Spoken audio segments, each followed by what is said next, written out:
Indonesia tidak lahir dari meja perundingan semata. Ia lahir dari darah, dari perlawanan, dan dari nyali luar biasa anak-anak bangsa. Di balik setiap jengkal kemerdekaan yang kini kita nikmati, ada orang-orang yang memilih jalan penuh resiko, menantang penjajah dengan segenap jiwa. Mereka tidak hanya berperang dengan senjata, tetapi juga dengan semangat dan kecerdasan yang membuat penjajah takut menyebut nama mereka. Inilah kisah 7 pahlawan Indonesia yang paling ditakuti dalam sejarah perjuangan kemerdekaan.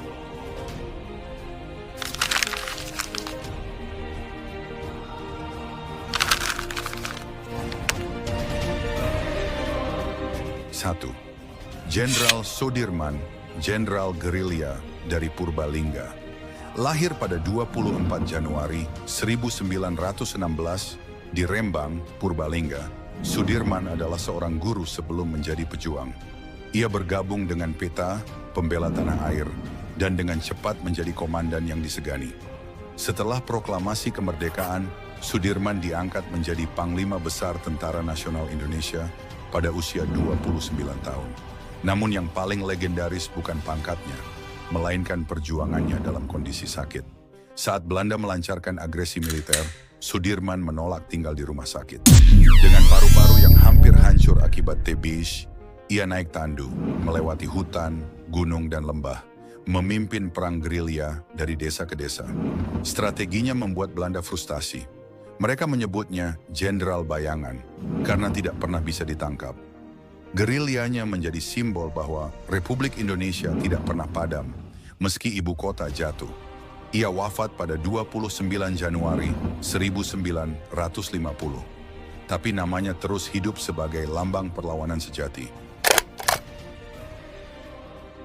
2. Kat Nyak Dien, singa betina dari Aceh. Dilahirkan di Aceh Besar sekitar tahun 1848, Kat Nyak Dien berasal dari keluarga bangsawan.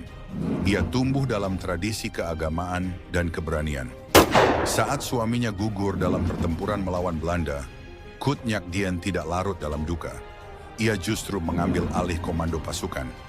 Ia dikenal sebagai pemimpin perang gerilya yang tangguh, mengatur serangan dan pengintaian dari hutan-hutan lebat Aceh. Meski perempuan dan akhirnya buta, ia tetap menolak menyerah. Bahkan di usia lanjut, ia memimpin pasukan dengan suara dan semangat. Belanda sangat kewalahan menghadapi perlawanan Aceh, dan Kat Nyak Dien menjadi salah satu simbol keteguhan rakyat Aceh. Ia akhirnya ditangkap dan diasingkan ke Sumedang, Jawa Barat, di mana ia wafat pada 6 November 1908. Tapi keberaniannya menjadi legenda yang terus diturunkan hingga kini. 3. Bung Tomo, suara perlawanan dari Surabaya, 10 November 1945. Suara ledakan, tembakan, dan tangisan anak-anak menggema. Namun di tengah kekacauan itu, suara Bung Tomo menggelegar dari radio. Selama banteng-banteng Indonesia masih mempunyai darah merah yang dapat membasahi secarik kain putih, merah, dan putih, maka selama itu tidak akan kami mau menyerah kepada siapapun juga. Sutomo, atau yang dikenal sebagai Bung Tomo, lahir di Surabaya pada 3 Oktober 1920.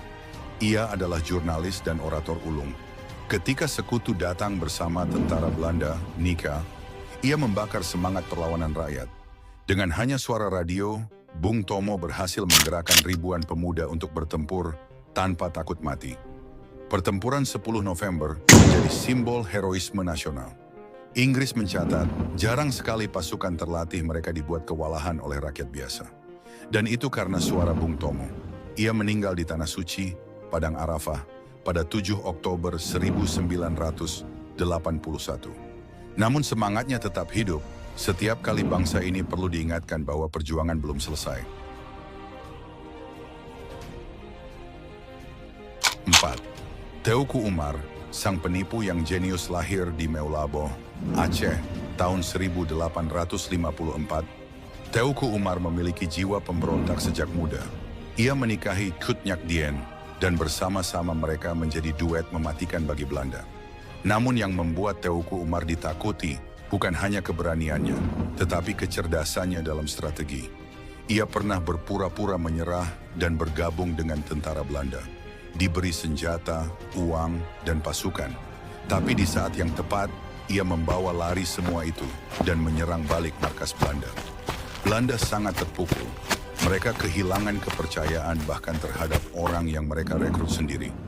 Teuku Umar akhirnya gugur dalam penyergapan di Moulabo pada 11 Februari 1899. Tapi kisah tipu muslihatnya menjadi legenda perang gerilya yang bahkan dipelajari hingga kini. Kelima, Tan Malaka, pahlawan yang dilupakan. Namanya disebut dengan rasa hormat dan ketakutan. Tan Malaka adalah pemikir radikal yang paling dicari oleh Belanda dan paling berpengaruh dalam ide revolusi di Asia Tenggara. Lahir di Pandan Gadang, Sumatera Barat, 2 Juni 1897, ia belajar hingga ke Belanda dan menyebarkan ide sosialisme revolusioner. Tan Malaka percaya bahwa kemerdekaan Indonesia harus menyeluruh, tidak hanya dari kolonialisme, tapi juga dari kapitalisme, ketimpangan sosial, dan pengkhianatan. Ia mendirikan Partai Murba dan berkeliling dari Filipina hingga Rusia. Tapi karena ideologinya yang bertentangan dengan banyak pihak, ia dikhianati oleh bangsanya sendiri. Pada tahun 1949, ia ditangkap dan dieksekusi secara rahasia oleh Tentara Republik di Kediri. Lokasi makamnya tidak diketahui pasti, tapi gagasannya hidup di setiap pemikir yang berani berbeda dan menolak tunduk. 6. Sultan Hasanuddin, Raja Perlawanan dari Timur. Sultan Hasanuddin lahir di Goa, Sulawesi Selatan, pada 12 Januari 1631. Ia memimpin kerajaan Goa pada masa ketika Belanda mulai menguasai perdagangan rempah-rempah. Berbeda dari kerajaan lain yang memilih damai, Sultan Hasanuddin menolak tunduk. Ia memimpin perang laut melawan VOC selama bertahun-tahun. Goa adalah benteng terakhir perlawanan di timur Indonesia. VOC menyebutnya ayam jantan dari timur, karena keberaniannya bertempur langsung di garis depan. Meski akhirnya kalah dalam perjanjian Bongaya, semangatnya menular ke kerajaan-kerajaan lain. Ia wafat pada 12 Juni 1670. Tapi semangat perlawanan rakyat timur Indonesia bermula dari keberanian satu sultan.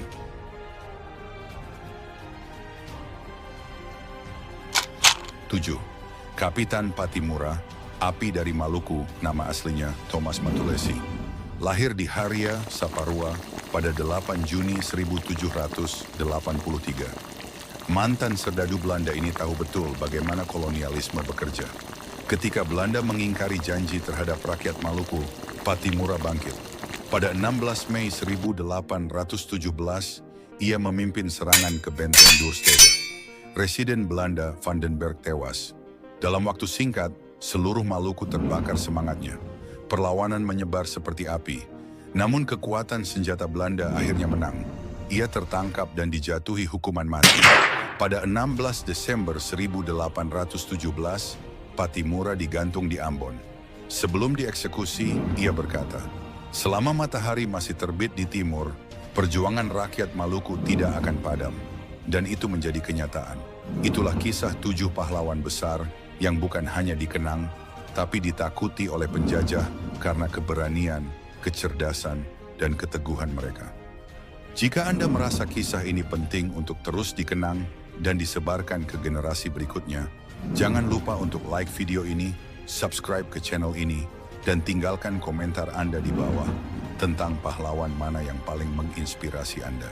Karena sejarah tidak akan berarti jika hanya disimpan. Ia harus diceritakan, diteruskan, dan dijaga. Sampai jumpa di video sejarah Indonesia selanjutnya. Merdeka!